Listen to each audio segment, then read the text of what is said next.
This is, you can tell he's losing it.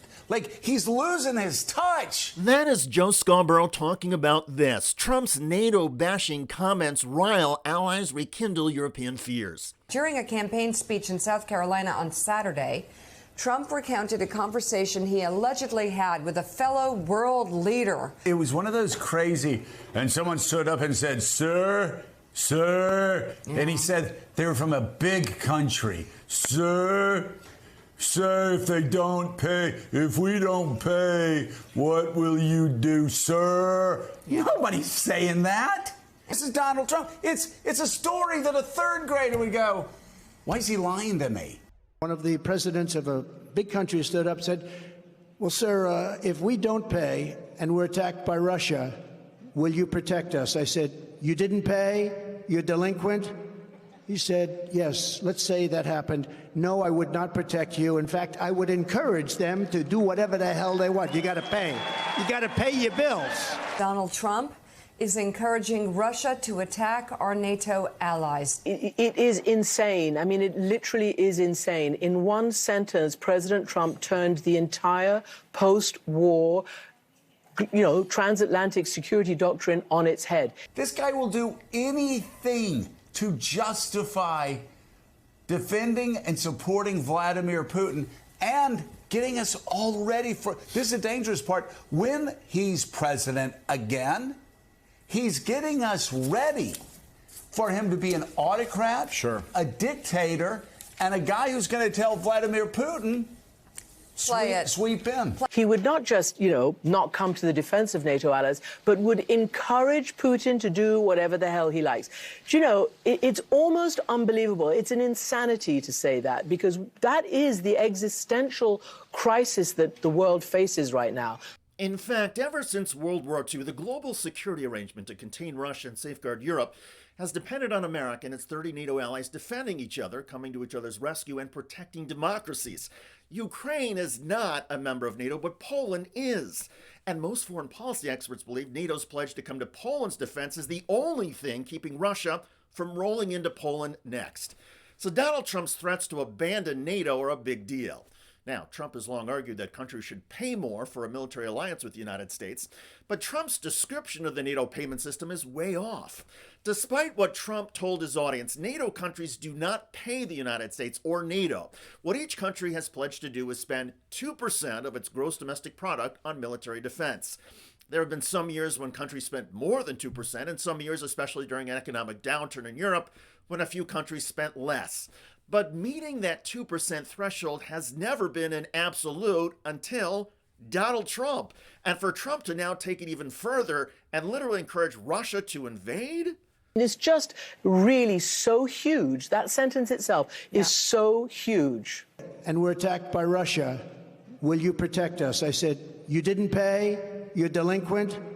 He said, "Yes, let's say that happened. No, I would not protect you. In fact, I would encourage them to do whatever the hell they want. You got to pay.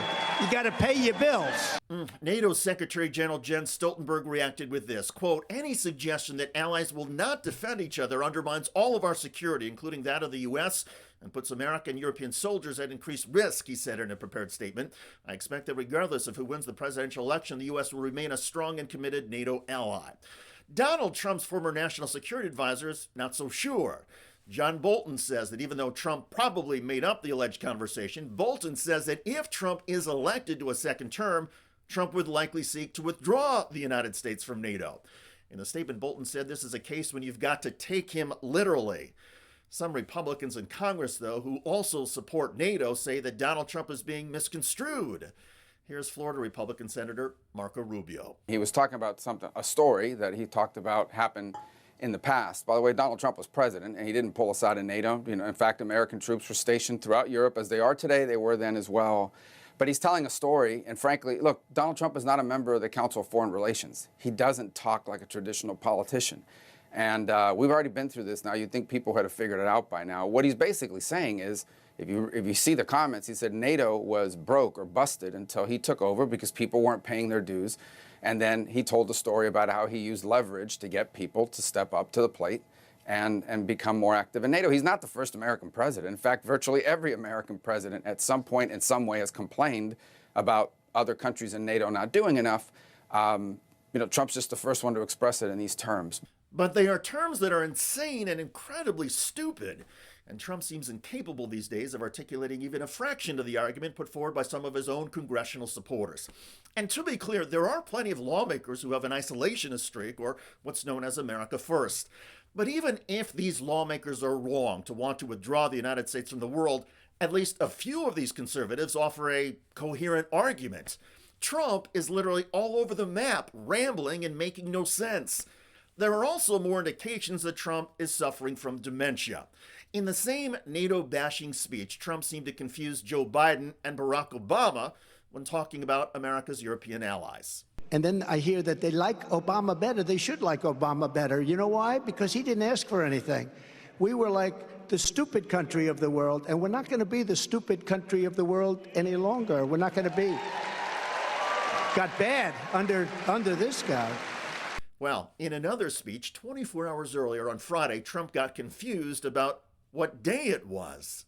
I didn't need this. I had a very nice life. Nice Saturday afternoon. I could tell you if I weren't doing this, where I would have been in a very nice location. That was Friday night. In the same speech, Trump went on a bizarre rant about political correctness and warned that Pennsylvanians should be prepared to have their state called something else. We have to win in November, or we're not going to have Pennsylvania. They'll change the name. They're going to change the name of Pennsylvania. Like to Transylvania or Biden-mania or Obama-vania? The fact is, Donald Trump is getting more unhinged. Everybody with an ounce of independence can see that. And his efforts to strike fear in MAGA world are off the charts.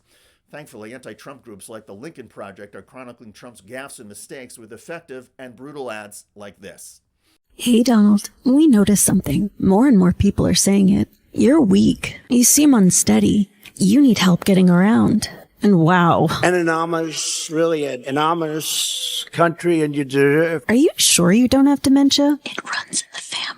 Have you had a real doctor check you out? You keep confusing things. And we did with Obama. We won an election. Getting the facts wrong. We just left pleasure.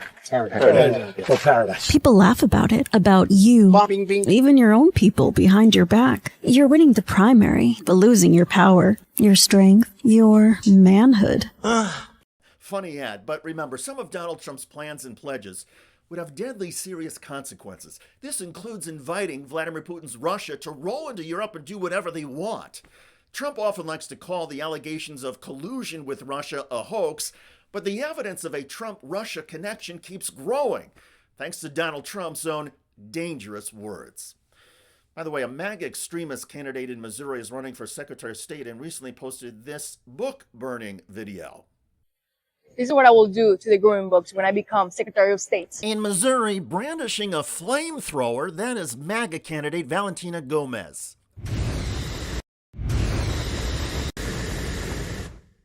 Check out that video at the link below. It generated a lot of comments on YouTube, including this popular one from Indie Guy 81. If you burn books of any kind, you should be permanently barred from any public office in the country. Attempting to erase knowledge is pure evil. I agree, and burning books is not that far of a stretch from actually burning human beings. I look forward to reading your comments about Donald Trump inviting Russia to invade more countries in Europe. I'm David Shuster. Thanks for joining us.